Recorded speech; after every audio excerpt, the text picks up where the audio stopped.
Ticket d'ingresso per salire sul Cansiglio, come le località blasonate delle Tre Cime di Lavaredo, il lago di Braies, i serrai di Sottoguda o Venezia.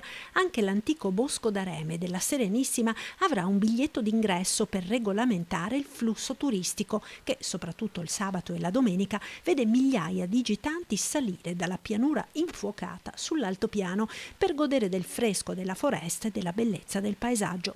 Risultato: parcheggi esauriti già di primo mattino e auto in sosta dappertutto. In alcune domeniche si è arrivati anche a 10.000 veicoli. Di qui la necessità di trovare una soluzione. Veneto Agricoltura ne sta discutendo con i sindaci del territorio a cavallo tra le province di Treviso, Belluno e Pordenone. L'area del Cansiglio è un'area sensibile e proprio per questo motivo abbiamo deciso, assieme ai sindaci del territorio e all'assessore regionale di competenza Bond, di istituire un tavolo per discutere delle varie problematiche di quest'area, in particolare dell'overtourism.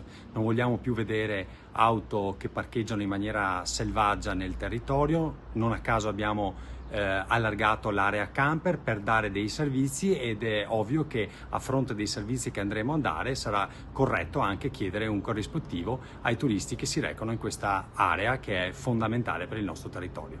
L'esempio potrebbe essere quello di Auronzo, che ha istituito l'obbligo di prenotazione per la strada a pedaggio che sale sulle Tre Cime.